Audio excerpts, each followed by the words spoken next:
we are going to bring in our good friend. You know him. You love him. Actually, you probably don't. You probably hate his guts. We are going to welcome Fuzzy Dan from formerly of the Who Spiked the Puns podcast and currently of the right there. He's wearing it. He's wearing it right there live on the air. The Shaken Not Nerd podcast. There he is. Fuzzy! What's happening, buddy? So Fuzzy took a video of himself once upon a time on a yacht in front of George Clooney's house, and he name-dropped the Epic Film guys. Because he probably wanted Clooney to know who was behind it, really. Like, don't blame him. Don't blame them. It's all the Epic Film guys' fault. Well, you sent me the stickers, man. I had to do it. It was live dropping you guys from outside the house. I don't think Clooney was impressed. I was playing a lot of gangster rap, and he was not happy. I disturbed his relaxing day on Lake Como. God damn it. Well, Fuzzy, we love you here, first of all, on the Epic Film guys. You are amazing. So Thanks, if buddy. anybody out there is not familiar with who you are and what you do in this podcasting space, because you were once on Who Spiked the Puns, an amazing show. That's right. Where we once got to mash up Resident Evil and Touch of Evil. That's pretty good. Chili. Goddamn chili. But now you have joined the boys, Duty and the boys, who please donate so we can shave Duty, for the love of God. Oh, yes, please. I'm sick of that fucking beard. But yeah, tell us all about what you guys do on Shaken Not Sure. Nerd. Shaken Not Nerd pop culture. We're all about the latest and greatest movie releases that are coming out. Anything nerdy, lots of nerd news. It's latest and greatest every single week. This week we're talking about John Wick 3 Parabellum, which is pretty fun. So yeah, get into that if you can. We also do another podcast. We do two now. I'm doing two. Count them two, twice a week. More Fuzzy in your ears. You sick We're called Shaken. We're doing Shaken Not Noob as well, and we talk about video games. So latest and greatest releases for video games, all the hot stuff coming out. So this week I got to review the new Total War release, which is coming out, I believe, next week on the 23rd. So check that out if you're interested. Whee! We have a donation from our executive producer, Dan Brennick. $25. Hashtag whoop. Shave the Duty. Shave the Duty. I agree, Dan. He's got various stages of shaving, right? If we get to a certain level, he's going to go full Hugh Jackman. Like we hit that goal. Like $7,500. He's going Hugh Jackman in pan. We've got to do it. Ugh.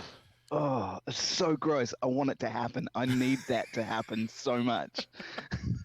You be posing for with a selfie like every day. Be like, Duty. Oh, it'll happen. It'll absolutely happen. I'll get him out in public as much as possible during that time. Oh my God. But so you actually came to the show tonight not to talk about movies, but to talk about video games, specifically old school video games. Tell us what you got. Right. Man, I'm an old school kind of guy because I'm older than dirt. Almost not quite as old as you, or a good friend from the Countdown cast. But I'm old, and so I like old games. So we're talking pre-2000s games. So the stuff that you grew up with. I don't know about you, but I grew up in an arcade. Like, arcade games are the place to be, man. So I want to talk about some of those arcade games. We used to call them Spaceys for Space Invaders, right? So it was back in New Zealand, you call them Spaceys. You'd take down 20-cent pieces and you'd pump them into these machines until you go blind. It was great. It's a great way to spend an afternoon. So I grew up on all that kind of stuff. You used to go to the arcade, surely, right? All the time. And you know what? And I don't know if it's a thing down in Australia, but over in America we have a thing called Chuck E. Cheese, which is basically like a place where parents take kids that they don't want to watch for a few hours because they just let them loose inside. They run around. It's 100% serious. That's what it is. But I probably blew through like hundreds of dollars pumping coins. And you know this about me. I'm a huge fan of The Simpsons. The Simpsons arcade game. So good. Love that game. Oh, and there's the best part because it was this giant machine and it's got like 4 actual like controllers that you can go through. It was so good. Yeah, that's a lot of fun. I played that again recently. They do barcades now in Australia. I don't know if they've got them in the States. You go along, you get shit-faced and you play old school games. And I was Dave playing and that. Buster's is what we have here. Yeah, it's fantastic. So yeah, great idea. Yeah, get along to your local barcade, support that local industry. Who doesn't love getting trashed and playing video games? Who doesn't, right? But back before I could get trashed and play video games, my dad used to send me down to the Spacies with about $5 in my pocket, and there's an afternoon's worth of fun for me. Back when money used to mean something, right? Please do the rest of the segment in that voice. I see. I grew up in the golden age of these games too. So one of my favorite games, and this is the one that I always go to as my like creme de la creme of arcade games, was this game called Shinobi. Now, I'm not sure if you know Shinobi. It's essentially you're a ninja, and it's this like little platform level, and there's got like 1 level, 2 levels, and that's it. You just go aside and you just throw in ninja stars, and that's it. That was the whole fucking game. But I was never, when I was a kid, able to pass the boss at the end of the first level. I used to throw coins and coins and coins. I could not beat this boss at the end of the level. It just, to this day, I've never beaten him in the arcade. I've only done it at home on a emulator on the PC. That doesn't even count. So, I know it doesn't count, but I just couldn't do it. I don't know what it was. I must have thrown $20 into that machine, which is, $1 million in today's money. And I just could not beat it. It's my video game shame, but I love that game so hard. It was so much fun. But yeah, that was a great game. Another one I grew up with, I call it Gallagher, but a lot of people call it Galaga. I don't know. They are incorrect. Galaga. That's fine. No, yeah. You don't talk to those people anymore. You excommunicate them from your life. Galaga? What the fuck? I was saying, I talked to someone recently, and they're like, I used to play Gallagher. And they're like, no, you mean Galaga. And I left the room. I just had to walk away. Over in the chat, Galaga or Galaga. Let us know what you think over in the chat. Jared Taylor, cross cultures here. Jared Taylor could never get past the first level of Shinobi either. I've literally never heard Galaga. That boss is so fucking hard. He like throws out like fire and it circles around. I couldn't beat the system. It was impossible. That guy was nasty. Platforming bosses were always a pain in the fuck like that because they literally spam 1,000 attacks at you and you've got like this much screen space to jump around and you're like... Yeah, and this was back in the day where death meant something in a video game, right? Permadeath. You die once, that's it. See you later. Game over. Yeah, none of this money respawn. Too. Yeah. Oh my god. You're playing with real Earth dollars then, right? So that counted.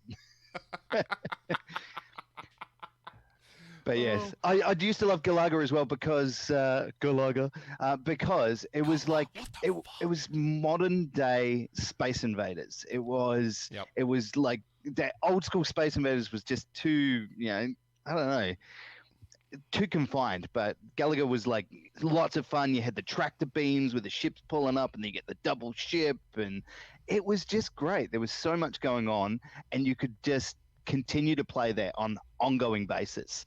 It was one of those things like that old school theory about video games, right? It's easy to learn and difficult to master. And those are the games that were so much fun. So Galaga for me, right up the top there. Galaga. Galaga. Sorry. Jesus, what's wrong with people? It's translation. There's translation difference. Now, Nick, I have to ask you, like fighting games. You into like old school fighting games? Like, you know what? I used to, not in the arcade necessarily, but especially early consoles and stuff like that. If you could wear out a cartridge, you couldn't really, but back on the you Super just pull Nintendo, it out and blow on it, right? That's fun. The Super Nintendo, I just fucking loved Killer Instinct. And I know, like, you have your Mortal Kombats and you have your Street Fighters and stuff, which I played Mortal Kombat. I was never much into Street Fighter, but Killer Instinct, for whatever reason, like, especially when the graphics, like, that game was so graphically ahead of its time. It was just beautiful to look at. So much fun. I always used to play as the Glacier guy, the ice guy that was, like, made of pure ice. I love that game. Yeah, it's just there's so much fun. Like those games were like they changed how we were doing like gaming back then. Like Street Fighter 2 led the way, and it had that cartoony style. And Street Fighter 2, I think, was just it was just amazing for me. I loved that. Every time they had one at my local fish and chip shop, so I'd go down to get the fish and chips, and I just pump coins into that while I was waiting for them to get cooked. It was just amazing. But then they had Mortal Kombat, which was they had the old video graphics, so they actually have video capture of all these characters doing like the different martial arts moves, and it looks terrible now, but it was a lot of fun at the time. You could rip guys' spines out. I mean, awesome. Who doesn't love that? Who doesn't love that? You know who? People who play Galaga. That's who. Hey, we were lucky enough to do recently. We reviewed Mortal Kombat 11. We got a couple of copies of that to do for Shaken Not Noob, and like anyone who loves Mortal Kombat games, get back into it because it's still a lot of fun to like watch people explode from the inside out. So my definitely favorite enjoy thing that. for that is watching all the videos of the fatalities, just all the fatalities that they've done. They're so inventive now and so like complicated. It's like the fatality animation is longer than the fight itself in some cases because there's so many steps to it. But it's like amazing. You literally get caught in sequences and just go, wow, okay, they can actually do that in video games now. Awesome. But we're talking like today specifically pre-2000s, and I think like the big console for me during the 2000s was the 64. Did you have a 64? Loved it. I mean, it's so much fun. Whatever the fuck was going on with the actual shape of the controller, like with the three prongs, like, because everybody ended up just holding like the middle one with the middle the and stick, and you never held middle and the right outside one. Yeah. No, it was completely useless. It's like the touchpad on the PS4 controller, completely useless. So yeah. But yeah, no, this game console was just amazing, and they had so much that came out on it that just blew everybody out of the water. Like everything they did, they had Mario 64, they had Mario Kart, they had fucking GoldenEye. Now, I mean, GoldenEye, right? Standing ovation for GoldenEye. Jesus Christ, what a game! So much fun, and like I've played it again recently. It does not hold up, but no, because you're a loose assortment of boxes running around a box. Because it's so like there's like so few polygons in the models. There's literally like 4. It looks like fucking Minecraft, like and really unintentionally does. So like. It really does. That is 100% accurate. But yeah, look, at the time it was great. It was that multiplayer combat that we had really just like it changed multiplayer. We'd seen some forever. of it. It really did. It changed how we were looking at that stuff, and it made it a lot more fun. You could really interact with everybody else within that environment and have a great time. And of course, all those cheating bastards who played as Oddjob can go fuck themselves, because you know. That's what Drew in the chat just everyone said knows that. it was a cheat. He said GoldenEye equals everyone wanting to play Oddjob and Remote Mines. Yep. Man. You know what game I used to play on the 64, and I don't know if you'd ever played it. It was called Blast Corps, and it was essentially just a whole bunch of trucks. Like you got all sorts of different vehicles, like bulldozers, dump trucks, and all stuff, and you just had to wreck them into buildings. Like literally, that was the whole point of the game, was just annihilating the shit out of everything. I mean, who doesn't love that? I don't know why. It was just so much fun to try to get like a higher score. Like you had to get like perfect ratings and stuff. Oh, it was such an amazing game. Chris Yaney said Star Fox 64, which was great. Oh yeah, man! Like when they came out, they just shat all over everybody. Because we'd had like prior to that, we'd had I mean, not literally, but you know, figuratively. But yes, they really like brought stuff home again, which was awesome. Like because we'd had the Super Nintendo prior to that, and that was okay, and we'd had a few forays into the home gaming network. But yeah, the 64 was the one that you had to have to make everything better. But yes, like I also used to play a lot of PC games back in the day. Oh yeah. And I think my favorite one that sort of feeds into where I'm at now with like strategy gaming on PCs is Command and Conquer. Now, I'm not sure if you played that as a kid. You are singing my fucking song, baby. I love, especially Command and Conquer 2 or Red Alert 2. Red Alert 2 was my favorite. I love alternate history is like a huge thing that I just adore. Like what would have happened, or of course in that game they use fucking like Einstein travels back in time to kill Hitler as a baby or some shit like that. But like I love like it had really like cool intro graphics. Like they did a live action, was it Command and Conquer 2 or 3 where they did an actual like live action one where they actually filmed actors doing it. Like the whole intro cutscene and stuff. And then like I love real-time strategy, and John DeQuilla in the chat, exactly, StarCraft's got to be a part of that conversation too. It absolutely does. Like that came around, I think it was 96 StarCraft was somewhere around there. It was somewhere around there. Amazing. It was pretty cool. Like these games sort of formulated where we've moved to now, and you see some of the stuff that's happened with StarCraft and like all the spin-offs from that. Just incredible. So yeah, Command and Conquer, I think, especially Red Alert series, what they did with that series and taking it into like the next generation has just been fabulous. You know what they're doing now is fucking criminal, but like what they did then was amazing. The most fun thing in Red Alert 2, me and my brother used to do it all the time actually, is we would mod the game and create like, you know how the Soviets used to have that giant massive tank that was like really slow, but it was like a beast. It was, you know, it could take damage forever. But we like, you could do mods where you could make it fly and shit, and then you make it like it fly over mountains and land like a whole fucking like division of tanks inside of some piece of shit. Oh my god! Had those big airships, I think. Yeah. With the big. It was great. We used to like play it in. The bears, and they had the dolphins, I think was in Red Alert 2 that they came out with, the dolphins with the fucking missiles on them and stuff. I think so. They were pretty awesome. Yeah. It was great. We used to play it because I've got like 3 younger brothers, so we used to sit around and like all of us would be hovering over, like just no, fucking do this, don't do that, like all game, and you're elbowing people trying to get back. It was so much fun. But that was one of those games that really just lifted up a new franchise for us, which is awesome. So they like, I think those are the really big ones for me that happened. Hey, buddy, I can see that guy. They can't see me. Yeah, they can only see you, Fuzzy. They can only see. I mean, here I am. What else do you need to see? Exactly. Look at that beautiful face. You've got to love that man. We've got some love over in the chat. Here's some OG NES time. Double Dragon. Talk about side-scrolling beat-em-ups, baby. Oh, so cool. Like, because you're just scrolling up and down and wandering around and you just... It was great. And the whole premise was, right, like, it was 2 guys. It was, what, 2 brothers? And someone stole their girlfriend? They stole their girlfriend. In a van. Yeah.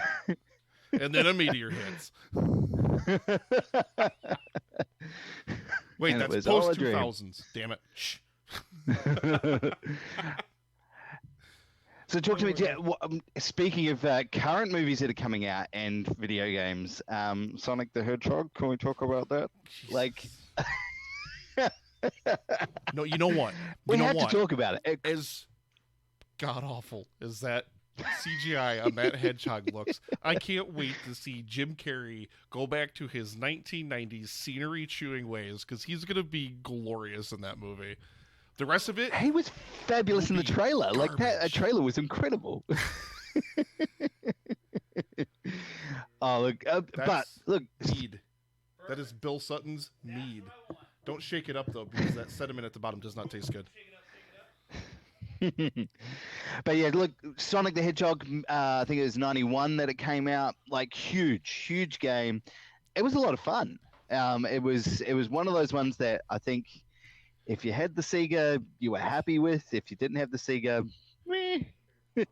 But so I think it was really kind of to remember the console wars, like back in the 80s and the early 90s, the Genesis versus the SNES. Like it was your Xbox versus PlayStation stuff that you have nowadays, where it's like, oh no, I have the Sega Genesis and it's the best fucking thing ever, and like you have people argue like back and forth about all of them. Oh my god. But that was back in the day when you could only actually ever afford to have one of those things because they actually cost real money. These days, everyone just buys all of them because why the fuck not? Why restrict yourself? And you buy the same games. Well, that's it, right? Everybody had the same thing. They had the same experience. Here you go. Going back to arcade, Golden Axe. Yeah. Love Golden Axe. Yes. And okay, so the trick was you had to get on those like the mounts that they had, and you had like that weird sort of half bird, half scorpion thing. Right. That was great. Yeah. Yeah. Now you know what I'm talking about. You that little dwarf with the giant bag of magic potions. You had to beat the shit out of whenever you ran into the screen. Because that was the only way you could get your massive like whole screen attack back. You had to beat the shit out of this little dwarf with a sack of potions.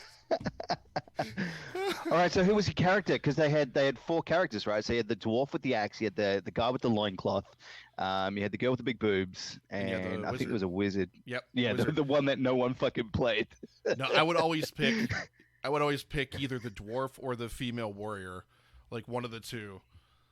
Like I was, ashamed to look at the, the big buff warrior dude. I was like. I imagined that was me at some stage. I was like, yeah, I'm pretty buff, even though I was like, 40 kilos dripping wet. So it kind of happens.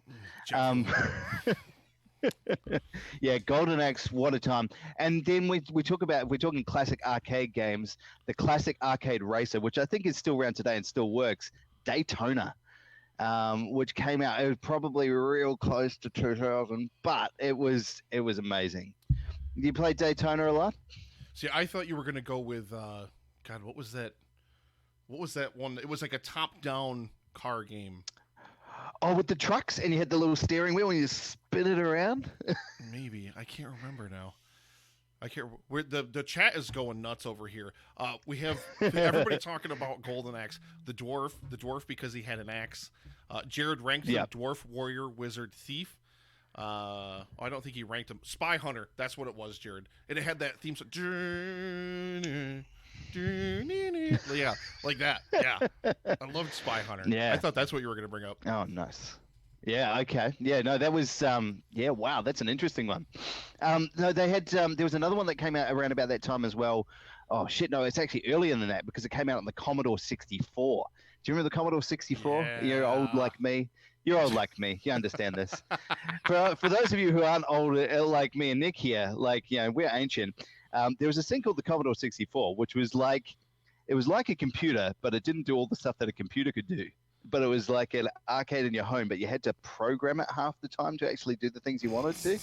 And they had this game called it was The Spy Who Loved Me. It was the game of the James Bond movie, and it was essentially you just driving around in the Lotus, and it was so much fun. Top down, terrible as like graphics, oh my God. A lot of fun at the time. You had to use your imagination to make it come alive. Imagination. Oh my God. We also had amazing games back in the day, like Doom. Do you remember playing Doom when that first came out? Doom. Nothing more fun. And later, to some extent, Wolfenstein. Yep, somebody dropped Wolfenstein earlier in the chat, and they also dropped OG Duke Nukem. Oh, yes! Because the old platformer, that was pretty cool. Before he became, completely sexist and misogynist, he was actually a cool little character. John DeQuilla, Quake, yes. Yeah, yeah. They used to jump around like little platformer kind of game, and it was little power ups and all the rest of it. But I think games like Doom were like hey, you can be a first person shooter and do all this new stuff, and it's Doom pretty was cool. So much fun. Oh. Did you hear someone recently? I think it was about 3 months ago. Broke the record, the speed run record for the first level of Doom. So they had this record that's been sitting for 15 years, right? And it was something set at 7 seconds or 8 seconds. And they thought it was physically impossible for somebody to beat this game any faster because it clocks it to the nearest second, right? the game timer sets it to 7 seconds or 9 seconds. Yeah. And they were like, nah, no way you can beat it. There's nothing that can happen. And this guy found a way and set the world record for the Doom speed run. There's this whole video series on YouTube about it. Really, really interesting.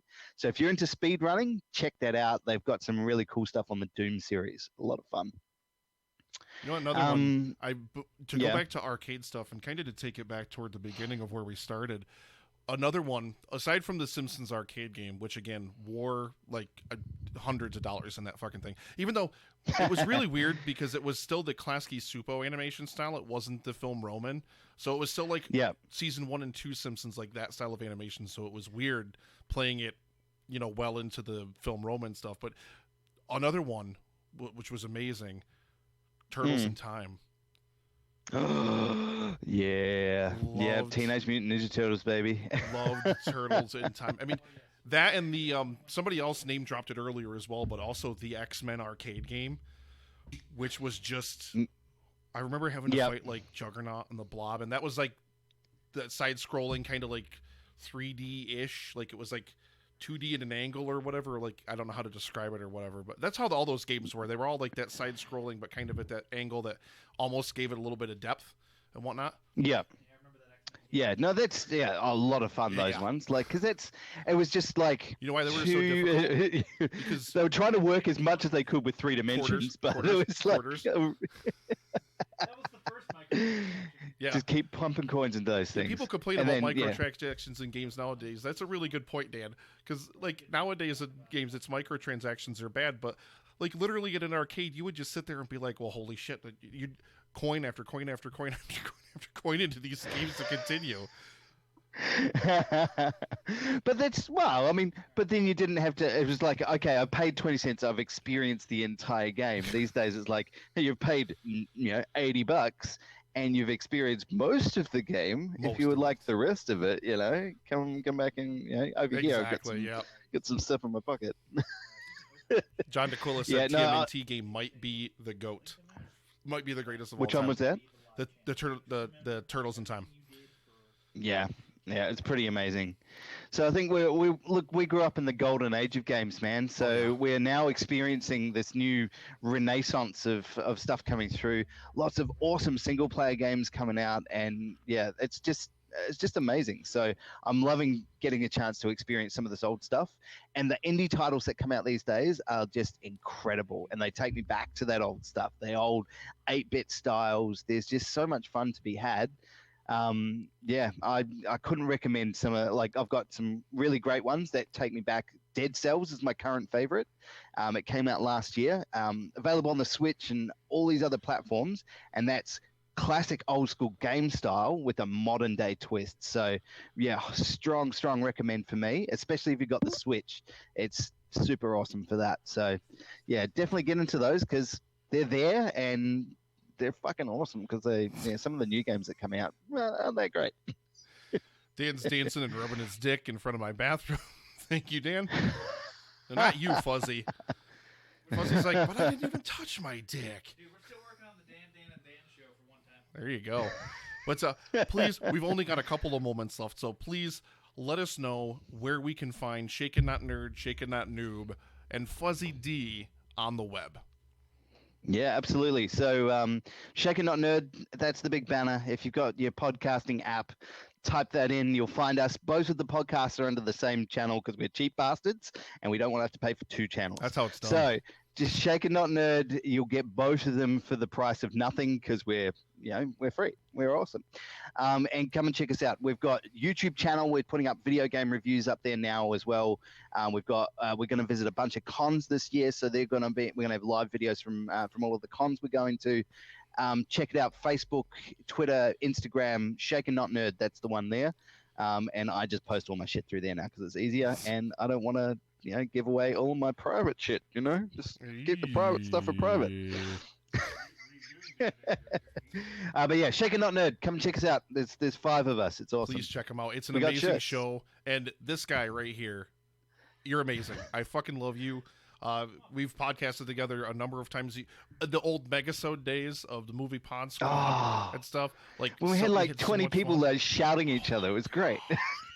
Like, I don't even know how I edited some of those shows. Now that I listen back to them, I don't even understand how I controlled that chaos, even to the Some say he's amount. still editing them today. Yeah, I might be. But thank you so much for being here. And please, yes, check out the Shaken Not Nerd podcast. And now we are going to welcome those nerds over there to the live stream for The Cure. We're going to bid farewell to the majestic and beautiful Fuzzy Dan. Thank you so much for being here. See you, buddy. Thank you very much.